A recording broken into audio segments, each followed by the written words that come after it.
बिस्मिल्लाहिर्रहमानिर्रहीम। अस्सलाम वालेकुम नाज़रीन, आप यूट्यूब चैनल देख रहे हैं। मैं इमरान खान हूँ। पाकिस्तान में निज़ाम तो पहले ही दंगा था, मजीद दंगा हो गया। ये कैसे हुआ देखें। सुहेल अफरीदी ने एक वाक़या सुनाया और उस वाक़े ने पूरे निज़ाम के कपड़े उतार दिए। जो एक आधा लंगोट बाकी था वो भी उतार दिए। अब निज़ाम लंगा ही, यानी इससे ज़्यादा बेशर्मी और क्या होगी। पाकिस्तान का वज़ीर आज़म इतना बेबस हो सकता है।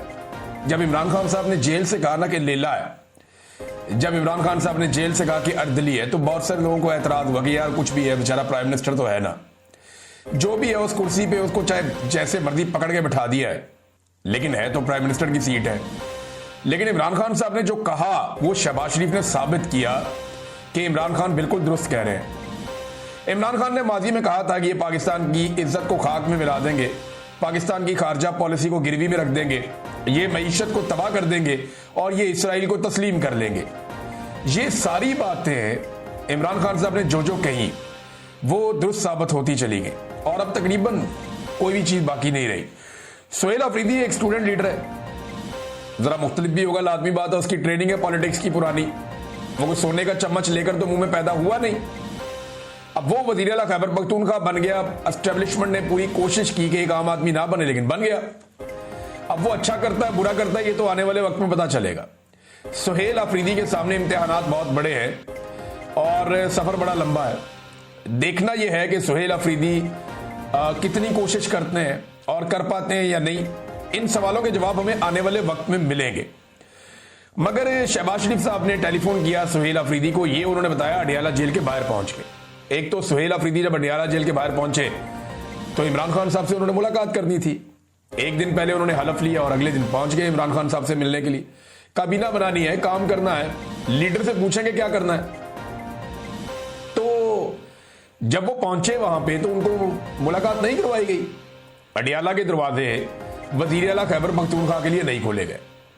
अब ये दरवाजे खुलवाने के वज़ीर आला के पास 100 तरीके होते हैं, लेकिन सुहेल अफरीदी ने कहा जी मैं पहले सारे कानूनी तरीके तैयार करूंगा, मैं अदालत में जाऊंगा, मैं दरवाजा खटखटाऊंगा, जो जो आईनी और कानूनी फोरम है उन तमाम के ऊपर मैं दरखास्त करूंगा कि मेरी इमरान खान से मुलाकात करवाई जाए।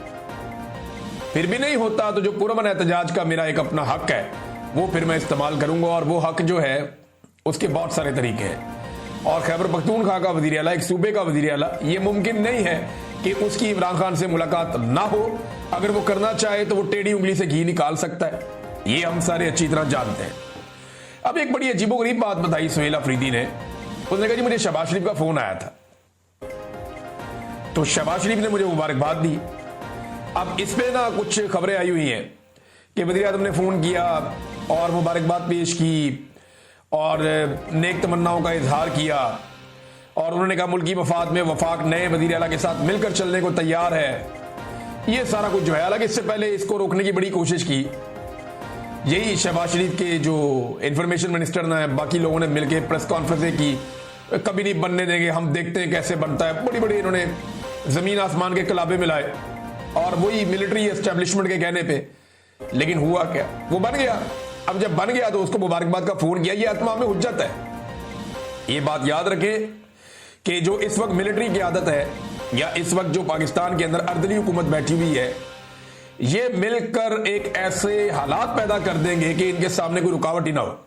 क्योंकि डोनाल्ड ट्रंप ने बज़ाहिर अपना हाथ इनके सर पे रख दिया है। अब ऐसी सूरत हाल में ये कोई रुकावट बर्दाश्त नहीं करेंगे। सबको अपने इक़्तिदार को तूल देना है और इन सबको पता है कि अवाम इनकी दुश्मन है। जिस दिन ये अवाम के हत्थे चढ़ गए, अवाम इनकी तबीयत साफ कर देगी। ये सारे जानते हैं, अच्छी तरह जानते हैं। लिहाजा अब वो हर वो रास्ता बंद करेंगे जहां से उन्हें इस बात का खदशा हो कि अवाम उनके सामने आकर खड़ी हो सकती है। तो शहबाज शरीफ को सुहेल अफरीदी ने कहा जी कि अवाम को कोई सजा नहीं मिलनी चाहिए सियासी मामलात के हवाले से। मैंने अपने लीडर से मिलना है, तो मैं आपको बता रहा हूं कि मेरी इमरान खान से मुलाकात करवाई जाए। तो इस पर शहबाज शरीफ साहब ने वो सुनहरी अल्फाज कहे जो पाकिस्तान की तारीख में लिखे जाएंगे। शहबाज शरीफ ने कहा कि मैं पूछ कर बताता हूं। अंदाजा करें आप कि इमरान खान ने कहा कि ये लेला है, जिधर मर्जी बांध दो। इमरान खान ने कहा ये अर्दली है, इसकी कोई औकात नहीं। शहबाज शरीफ ने यह साबित किया कि जेल में कैद एक साबिक वज़ीर आज़म से मुलाकात करवानी है, एक नौ मुंतखब वज़ीर आला की, और उसको मुबारकबाद के लिए फोन कर रहा है, उसने पहली ख्वाहिश का इजहार किया मेरी इमरान खान से मुलाकात करवाओ। तो इस पे शहबाज शरीफ ने कहा कि पूछ कर बताता हूं। ये औकात है पाकिस्तान के वजीर आजम की, पूछना किससे होगा? जूनियर ऑफिसर से पूछेगा, वो अपने सीनियर ऑफिसर से पूछेगा, बात फील्ड मार्शल तक जाएगी, वहां से इजाजत मिलती है तो ठीक है, नहीं मिलती तो नहीं मिलती। ये जनाब पाकिस्तान के वजीर आजम के हालात हैं। और उसके बाद दोबारा वजीर आजम ने फोन नहीं किया। अब सवेला अफरीदी ने कहा कि मैं तमाम कानूनी और आईनी रस्ते इख्तियार करता हूं ताकि कल को कोई हमें इल्जाम ना दे सके कि जनाब हमने कोऑपरेशन नहीं किया। अब आ जाए, ये तो वहां मुलाकात तो हुई नहीं, लेकिन तोशाखाना 2 का केस चला है, इमरान खान साहब की फैमिली अंदर गई है।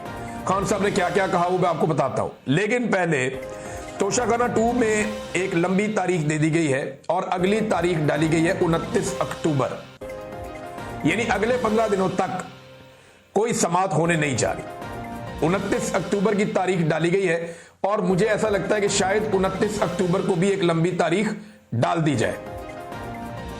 बज़ाहिर दिखाई दे रहा है कि इमरान खान साहब को आइसोलेशन में डालने की तैयारी हो रही है, क्योंकि अब इमरान खान साहब की जो भी मुलाकात होती है या जो भी बातचीत होती है वो तभी होती है जब जेल में समाअत होती है, उसके अलावा नहीं होती। अब ये जो 2 हफ्ते की तारीख डाल दी गई है, यानी आज 16 तारीख है, 29 तारीख 2 हफ्ते की तारीख है। 2 हफ्ते की तारीख का मतलब ये है कि अब इमरान खान साहब की मुलाकातें बंद हो जाएंगी, फैमिली नहीं मिल पाएगी, अदालत के अंदर केस नहीं लगेगा तो सहाफी उन्हें नहीं सुन पाएंगे, वकला नहीं मिल पाएंगे। तो कोशिश की जा रही है कि जब तक एक्सटेंशन का टाइम नहीं गुजर जाता मैक्सिमम चीजें कंट्रोल रखी जाए, चीजों पे मैक्सिमम कंट्रोल रखा जाए जब तक के 29 तारीख नवंबर की नहीं गुजर जाती और आर्मी चीफ की एक्सटेंशन मेच्योर नहीं हो जाती। वैसे तो इन्होंने ली हुई है एक तरह से, लेकिन मेरा रब जानता है कि कौन कहां कब तक बैठा है और किसका दाना पानी कब तक लिखा है। बहरहाल 29 तारीख तक की डेट दे दी गई। आज एक केस चल रहा था अलकादर का भी इस्लामाबाद हाई कोर्ट में। इस्लामाबाद हाई कोर्ट में अलकादर यूनिवर्सिटी वाला केस था और ये 10 महीनों के बाद पाकिस्तान तहरीक इंसाफ का केस लगा था। तहरीक इंसाफ के लोगों को पता चला जनाब के कैंसिल हो गया। जब वो वहां पहुंचे कि जनाब हमारा केस सुना जाए, और काफी को गुस्सा था उनमें कि ये क्या बकवास है, 10 महीने बाद केस लगा फिर कैंसिल कर दिया। तो जनाब वजह ये पता चली कि चीफ जस्टिस साहब ने एक जोहराने में जाना था। जोहराना कहते हैं दावत को, दोपहर की दावत को, दोपहर को कोई रोटी शोटी मिल रही है आपको तो दोपहर का खाना जो है उसको जोहराना कहते हैं। तो chief justice Islamabad high court वो चले गए जोहराने पर और साबिक वजीर आजम और खातून अव्वल का वो केस जो 10 महीने के बाद लगा वो उन्होंने नहीं सुना। भाई जज को भर्ती करते हैं केस सुनने के लिए, रोटियां तोड़ने के लिए नहीं करते। ये जोहराने दावतें ये सानवी चीजें होती हैं। जज की पहली रिस्पॉन्सिबिलिटी होती है कि इंसाफ फराहम करे, जस्टिस प्रोवाइड करे लोगों को जो लोग इंसाफ मांगने के लिए आते हैं। साबिक वजीर आजम और उनकी एहलिया का केस 10 महीने से लगा हुआ, ये जज लगने ही नहीं दे रहा था। अब जब केस लगा बहुत ज्यादा शोर मच गया पूरी दुनिया में। जब केस लगा तो ये एक दावत के ऊपर निकल लिए, जनाब आज मैं दावत खाने जा रहा हूं, आज मैं ये केस नहीं सुन सकता। अब मैंने आपको पहले बताया कि इसकी प्लानिंग ऐसे ही है कि पहले तोशाखाना में सजा दी जाएगी, उसके बाद अलकादर वाला केस लगेगा। अब या तो अलकादर वाले केस की डेट एक लंबी दी जाएगी या जब भी डेट दी जाएगी उसके बाद फिर एक और डेट दे दी जाएगी, जो मुझे समझ आती है। क्योंकि पहले ये कोशिश करेंगे कि तोशाखाना में इमरान खान को सजा दें और उसके बाद अब पीका के हिदायत